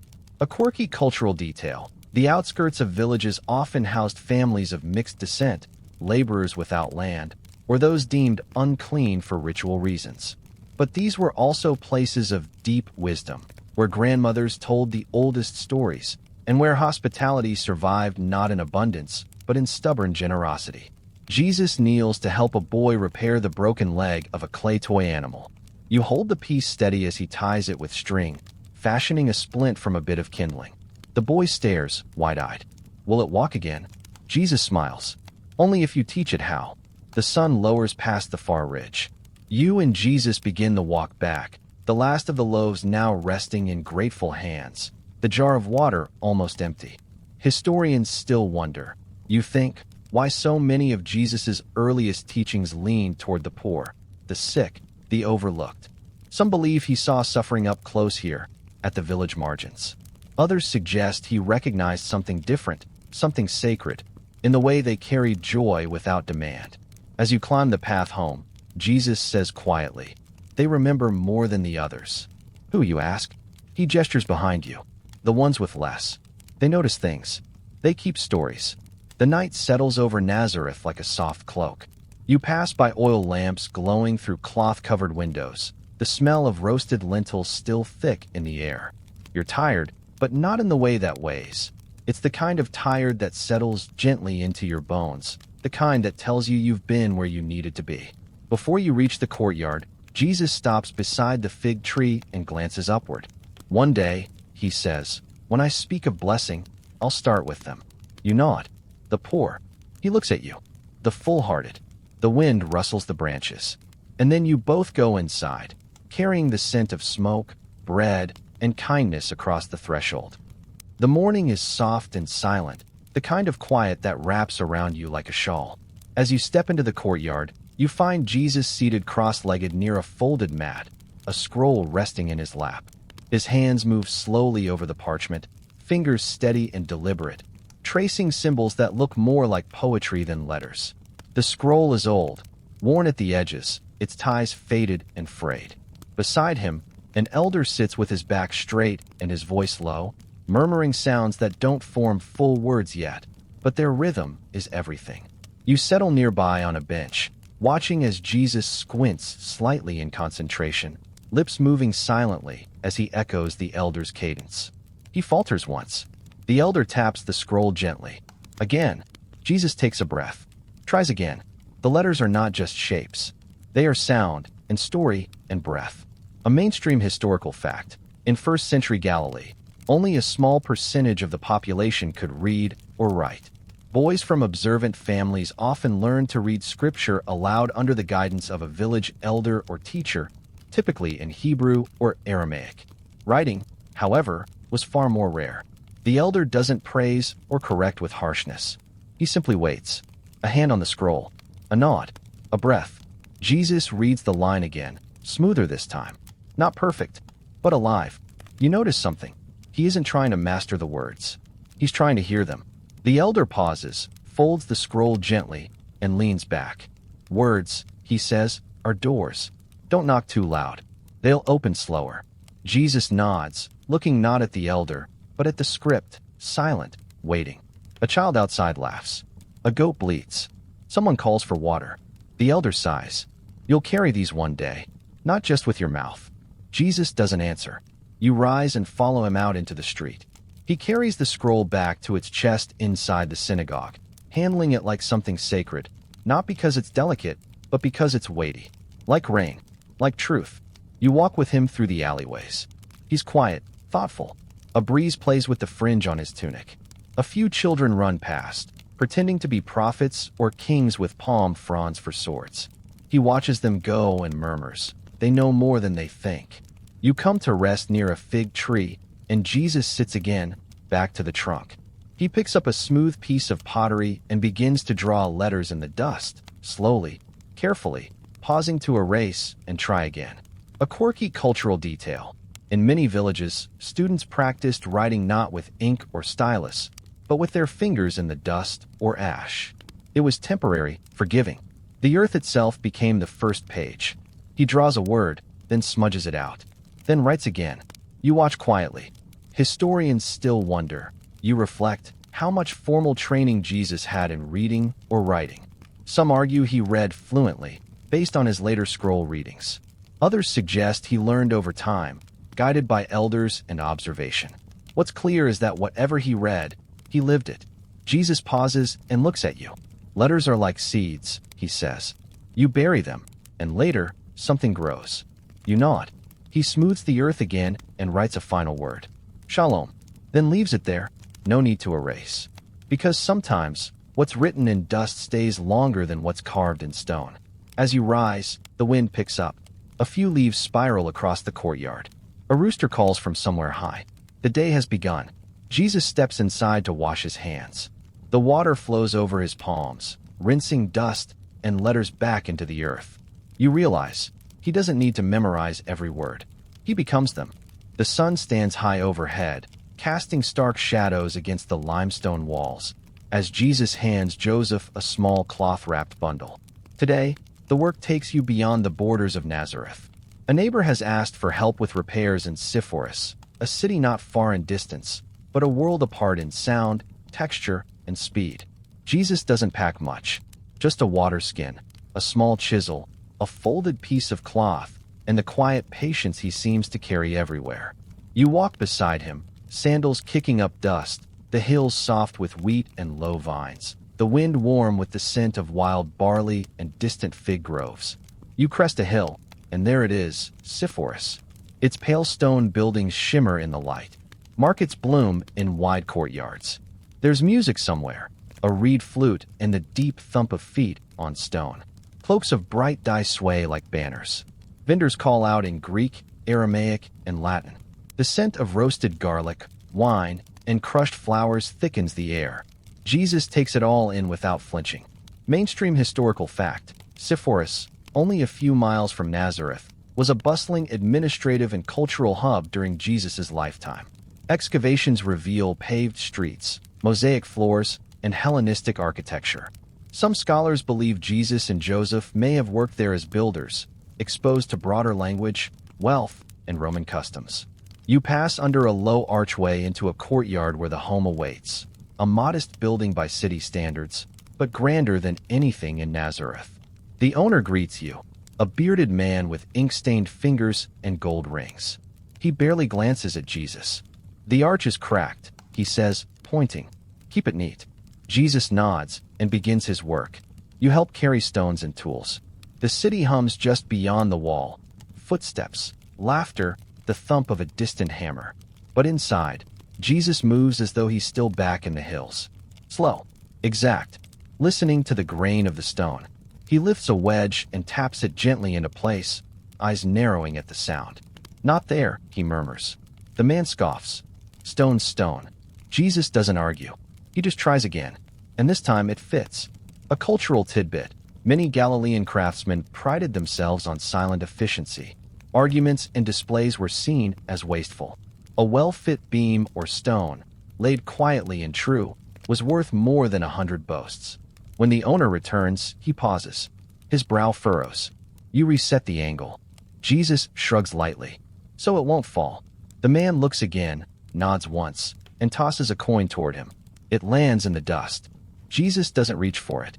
The man picks it up instead and presses it into Jesus' hand, this time with a little more care.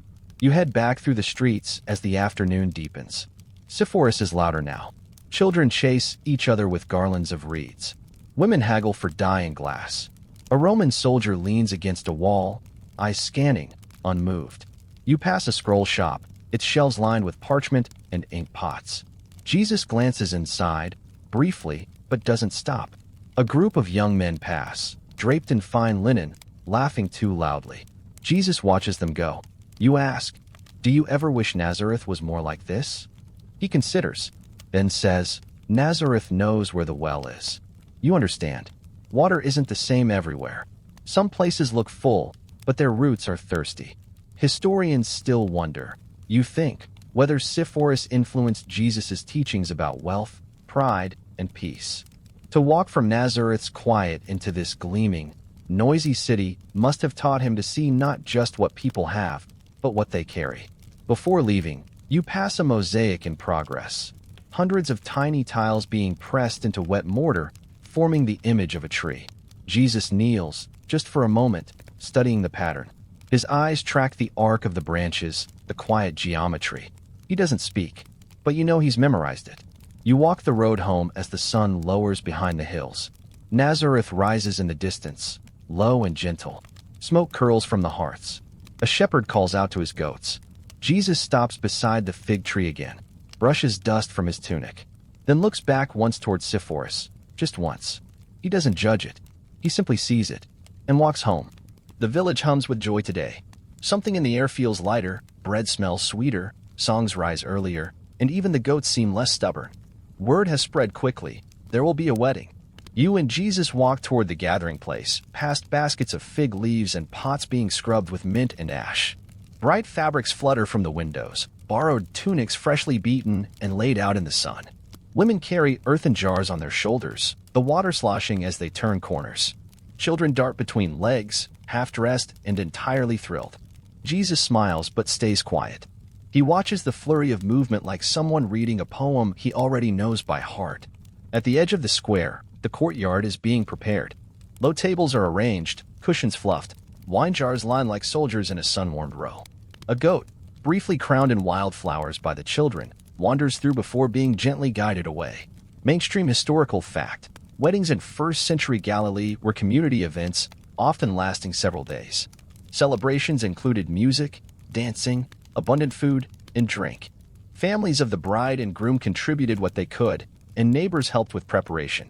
These were not only ceremonies, they were lifelines of joy, shared responsibility, and deep communal connection. Jesus steps forward to help unroll a woven mat. He kneels, smoothing its edges, then lifts one end to let the dust fall off. Nearby, a woman braids her daughter's hair, singing softly between verses. The tune winds its way into the air like smoke. You help stack bowls and wrap fruit in fig leaves. You tie reeds around the legs of a wobbling stool. A man with a crooked smile offers you a dried date. Jesus accepts it for you and bites off half before handing the rest your way. The guests begin to gather as the sun lowers. The groom arrives with a grin wide enough to crack stone. The bride follows, shy at first, then smiling beneath a veil of linen and sunlight. Laughter lifts. Hands clap. Drums begin, their beat pulsing like a second heartbeat beneath the ground. Jesus sits near the corner of the courtyard, cross-legged on a cushion, palms open in his lap. He doesn't try to be seen. He just is. And people are drawn to that, his stillness, his attention, his way of listening that makes you feel like your story was already known, already loved. A small child with berry-stained fingers brings him a figure. He takes it, thanks her in a whisper, and she runs away laughing. A quirky cultural detail, it was common at Galilean weddings for neighbors to bring small wonders, unexpected gifts made from common things. A carved olive pit, a flute of hollow reed, a basket stitched from discarded threads. These gifts were not meant to impress, but to surprise and delight. Someone brings out a cup with handles shaped like doves. Another guest, slightly drunk and very merry, tries to dance while balancing bread on his head. A woman sets down a bowl of dates beside Jesus, and he offers her a blessing not formal, but something warm and soft and unrepeatable. Then, quietly, you notice him looking not at the bride or the music, but toward the woman seated in the back corner. She's older, wrapped in fine linen, her eyes sharp and watchful. His mother, Mary. She meets his gaze, just for a moment, and something passes between them, a wordless memory, a mother's knowing, a son's silent understanding. Jesus lowers his eyes. Historians still wonder, you think, about that other wedding at Cana, the one where water became wine. Some say it was the first sign. Others wonder if it wasn't the miracle, but the moment before, the pause, the awareness, the choice to step forward that marked the beginning. Jesus doesn't perform anything here. Not today. But he does see everything. Like the cracked bowl tucked under the table, just out of sight. Like the child hiding behind the olive jar, nervous to join the dance. Like the mother who wipes her eyes before anyone notices. And he holds it all. As the sun dips low, torches are lit, and shadows flicker across the walls. Bread is broken and passed hand to hand. Wine is poured, refilled, then poured again. Someone begins to sing a blessing slightly off-key, but no one minds. Jesus sits beneath the olive tree now, his back against its trunk, his eyes closed, the laughter echoing around him like waves. You sit nearby, watching the dance, holding the stillness like a second gift. And you think, perhaps holiness is not always thunder or fire. Perhaps sometimes, it's just the sound of someone being seen, of a joy that needs no explanation. of a wedding that didn't need a miracle because presence was already enough. The next day dawned slower than most. After weddings, even the roosters seem reluctant to rise. You and Jesus walk the narrow back trail that curves behind the village.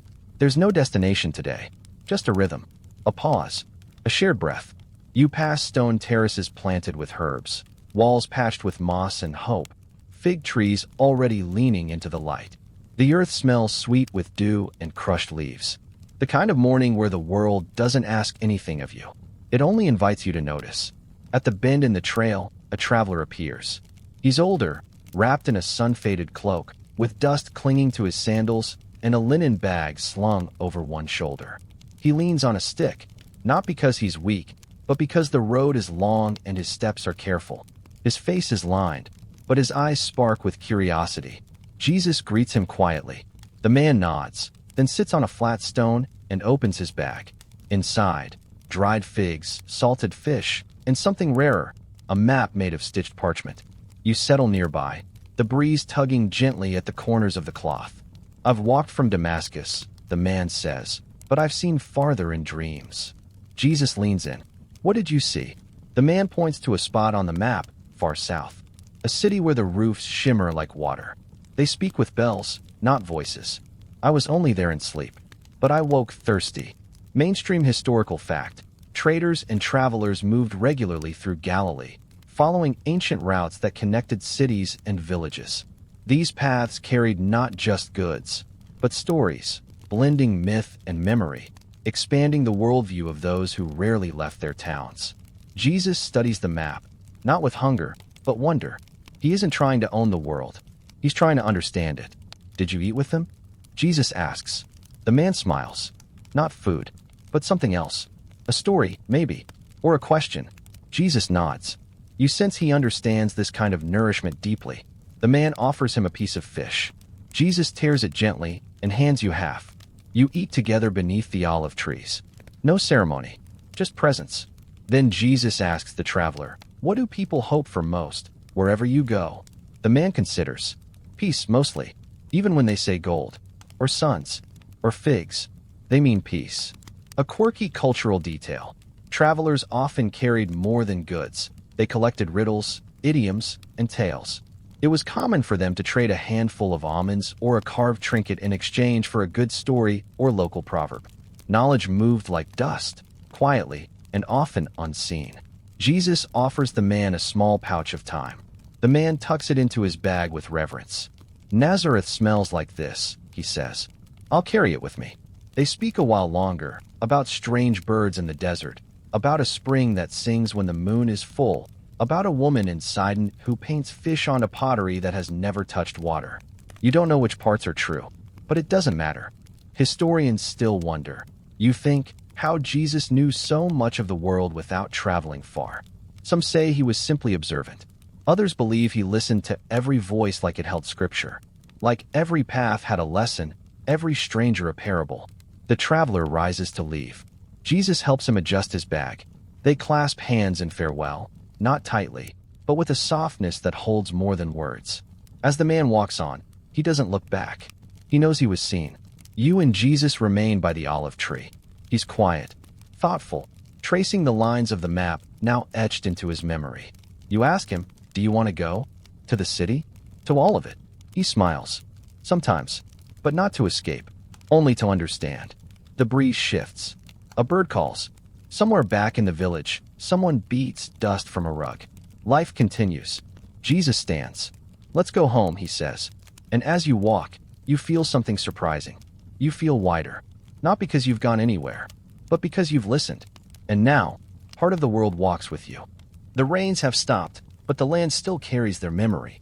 The soil is damp and rich, holding on to the coolness like a promise. You and Jesus stand at the edge of a field just outside the village, where small green shoots break through the ground in soft, trembling rows. Farmers walk between them carefully, speaking little, their faces lifted now and then to the sky. Something is missing. It hasn't rained in days, and there's no more on the horizon. You see it in the way hands move slower, in the extra moments they hold the tools, in how children glance at the sky before they run. Jesus kneels and runs his fingers gently over the young barley, brushing away a crust of dried soil. Still alive, he murmurs, almost to himself. Mainstream historical fact. Drought was a constant threat in ancient Galilee. Water storage systems, cisterns, and shared springs were essential, and whole seasons depended on just a few timely rains. A bad harvest could mean months of hunger or forced trade at unfair prices. You help him clear a patch of clumped earth near the edge of the field. There's no instruction, just movement. Birds call nearby, circling above, and a shepherd's voice floats faintly across the far ridge. An older farmer joins you both, leaning on his staff. It's the waiting that makes us thirsty, he says. Jesus nods. But not just for water. The man squints toward the horizon. Some of the young ones say we should dig deeper wells. Jesus replies, or grow deeper roots. They don't say more.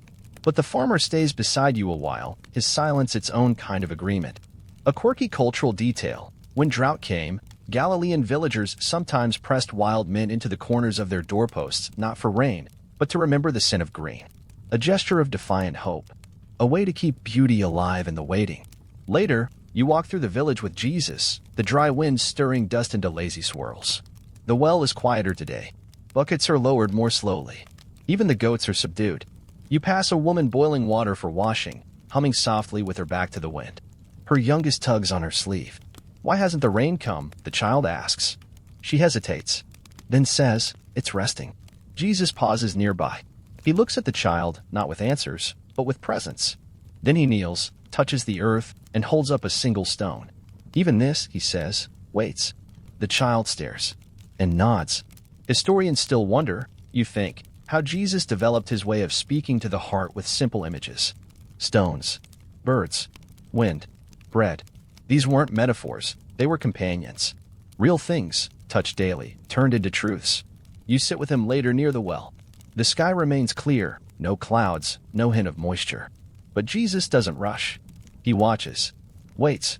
His stillness says more than any prayer. A boy comes by with a clay jar strapped to his hip.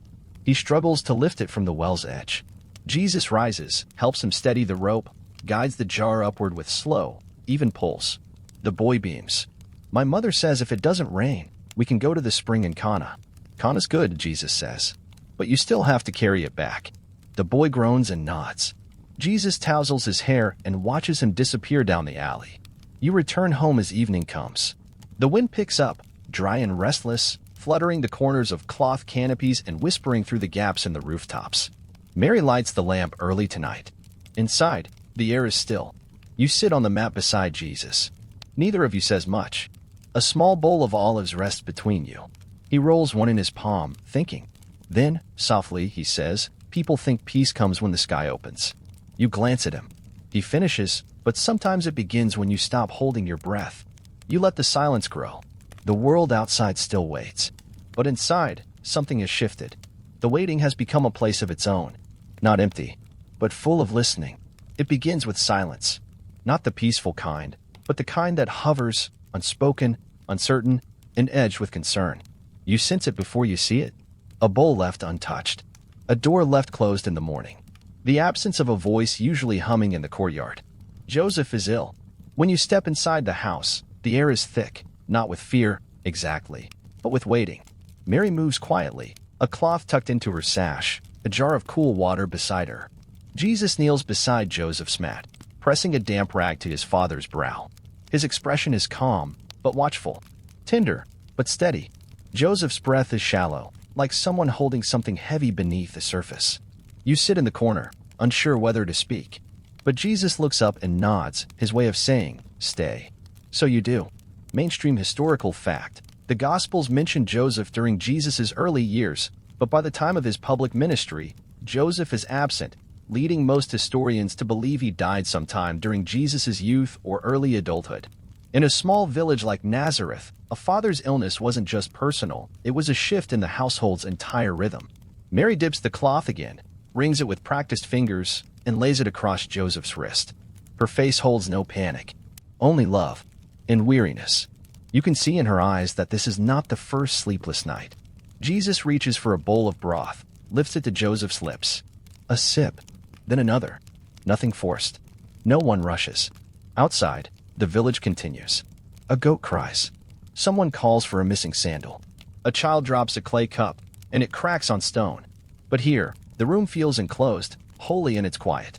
Jesus hums softly, a tune you don't recognize. Not a song, really more like breath with shade. A vibration meant more for the heart than the ears. You think, this is how he carries grief. With presence. A quirky cultural detail, in Galilean homes, the act of tending to a sick loved one was not just labor, it was considered an act of hesed, or covenant kindness. Quiet visits, shared tasks, and even small songs were woven into care, transforming sorrow into communal dignity. As the sun climbs, others come. A neighbor brings herbs wrapped in cloth. Another offers dates steeped in wine, to ease sleep. Each one steps lightly, speaking little. Jesus thanks them all with his eyes. Joseph sleeps more now than he speaks. When he does wake, it's brief. His gaze finds Jesus, and it lingers not with fear, but with something like trust. Later, Jesus walks outside, and you follow. He sits in the shade beneath the fig tree, elbows on knees, hands clasped loosely. He's fading, he says softly. You nod, unsure of what to say. He adds, but not falling. You watch the leaves tremble above you, the light flickering across his face. Historians still wonder, you think, how much Joseph shaped Jesus' view of the Father. Not in title alone, but in how he lived, quiet, steady, faithful. In sawdust and sandals, in calloused hands and gentle eyes. Jesus looks toward the horizon. When I was a child, he says, he'd wake before the sun and fix the broken tools before anyone else knew they were broken. You imagine that, a man who repaired quietly, who provided without praise. Jesus continues, he never prayed loudly. But he always remembered names. You walk with him back into the house. Joseph stirs once, whispers a name. Jesus leans in, listening like it's scripture. That night, a storm passes far in the distance.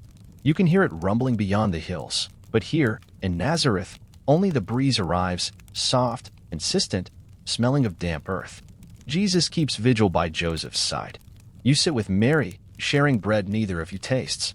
There are no miracles, no thunder, only love made visible, only stillness, held with hands that refuse to let it slip unnoticed. And somehow, that is holy too.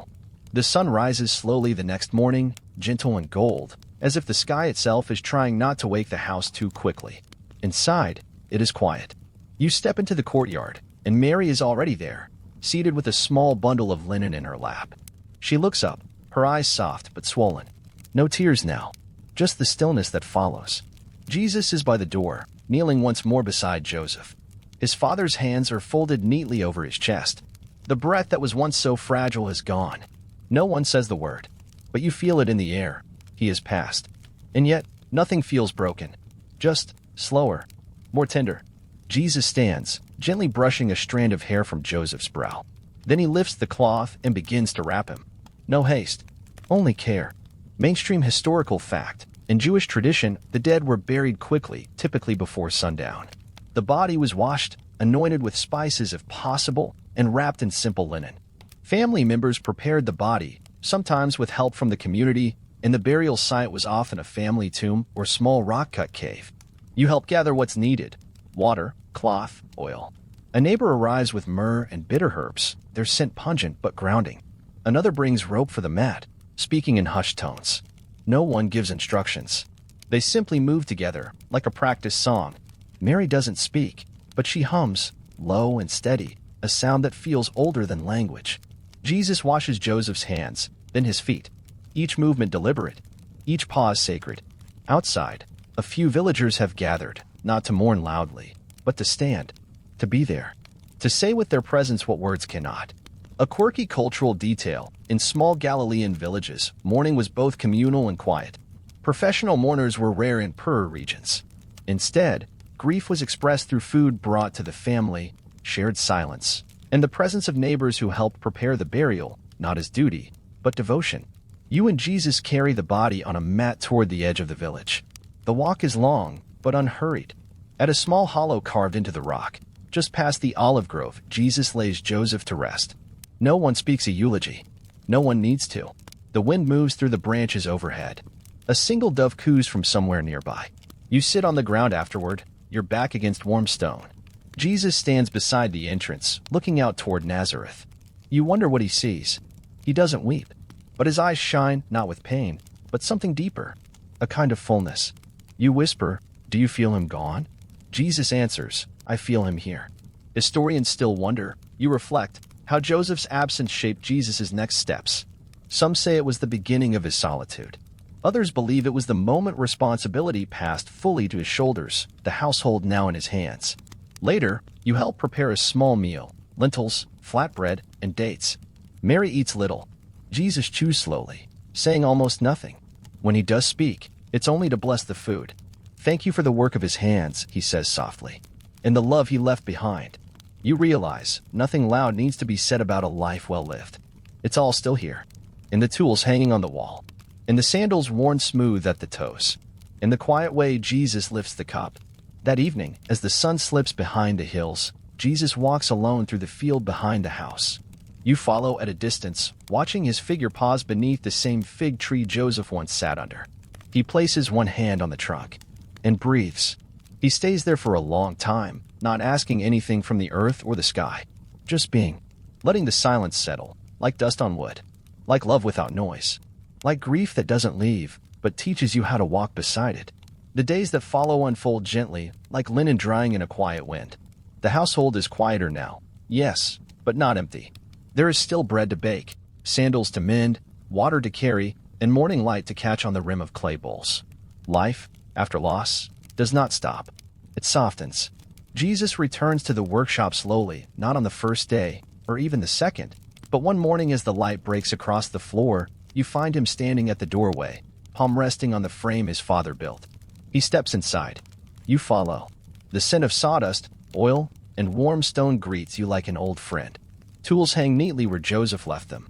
A curl of wood shavings lies under the workbench, untouched since that last project. Jesus runs his hand across the wood. Then he lifts the hammer. Not to build, just to hold. Mainstream historical fact. Carpentry in Galilee included not only woodworking but also stonework. The term used for Joseph, tekton, means a builder or craftsman, someone who worked with hands and tools to create essential parts of village life: beams, thresholds, yokes, and wheels. You sweep the corners. He oils the handles. The room breathes again. Jesus selects a piece of olive wood and begins to shape it, not with any urgency, but with the ease of someone remembering how things feel in the hand. The chisel moves with a rhythm not rushed. One stroke, then a pause, then another. Outside, a neighbor stops by with a broken stool. Jesus accepts it with a nod, asking no questions. The neighbor stays a while, just sitting in the doorway, watching. Word spreads, softly, that he's working again. Not preaching, not gathering crowds, just fixing what needs to be fixed. A woman brings a cracked bowl. A boy comes with a wobbly wheel. A man asks if the old roof beam could be reshaped. And Jesus says yes, always gently, never hurried. A quirky cultural detail. In Galilean culture, repair was as honorable as creation. Mending a cracked bowl with a mix of ash and lime was not seen as temporary. It was a kind of faith, a belief that what was broken could still belong. Mary brings bread to the shop at midday. She doesn't speak much, but her eyes linger on Jesus longer than they used to. You can see how she watches his hands, so much like Joseph's now, though slower, perhaps softer. You share the bread in silence. A quiet meal between friends and memory. Historians still wonder, you think, how many years Jesus worked as a craftsman before stepping into his ministry. Some suggest he worked into his 30s. Others believe he never truly stopped. He simply shifted from building homes to building hearts. One afternoon, you and Jesus walk to the edge of the village, where a neighbor's house leans unevenly against a slope. Together, you lift stones, adjust beams, fill the cracks with earth and straw. The man pays in apples and a song hummed through missing teeth. Jesus accepts both with a smile. That night, back under the fig tree, Jesus leans back against the trunk, hands resting on knees stained with clay. You sit beside him, looking out at the soft shimmer of lamps flickering across Nazareth. He says, "It's strange." "What is?" you ask. "That the world wants to be held together," he replies. "Even after it's cracked." You nod. "It's like the wood," he continues. "It remembers how it was grown, even after the blade." You both sit in silence, listening to the wind slide through the branches. A child's laughter echoes faintly from somewhere beyond the rooftops. You realize these are not idle days. They are holy in their slowness. A season of shaping, waiting, and healing. Of being present with what is. Of honoring what was. And gently preparing for what is to come. The days are growing warmer now. The hills soften with new growth, and the olive branches stretch farther toward the sky with each passing afternoon. Nazareth carries on in its gentle rhythm, goats bleating from courtyards, laughter rising in pockets of sunlit stone, water jars clinking softly as they're lowered into the village well. You wake early this morning and find Jesus already walking, sandals brushing the dust, cloak stirring faintly in the breeze. He carries nothing, not even the small satchel he usually wears. His hands are empty, but his pace is sure. You fall into step beside him, and neither of you speaks for a while. You know this path. The olive trees lean familiar. The soil is worn by countless footsteps, traders, shepherds, and travelers who've all passed this way. But today, the silence feels different. Today, something is shifting. Jesus stops near a fig tree you've both rested beneath many times. He turns to you, and there's a softness in his eyes, not sorrow, not joy, just the calm of someone who knows a door is opening. "I won't be staying much longer," he says. You nod. You knew. Maybe not the moment, but the shape of it. The slow pull towards something greater, something calling not from above, but from within. Mainstream historical fact. Many scholars believe Jesus began his public life sometime in his early 30s, leaving behind his role as a builder and stepping into the role of teacher, healer, and guide. The Gospels do not describe the moment of transition in detail, only that he left Nazareth and began to walk toward the Jordan, toward John, toward the voice calling from the wilderness. Jesus kneels and presses his palm into the dirt, then lifts it slowly, watching the dust fall through his fingers.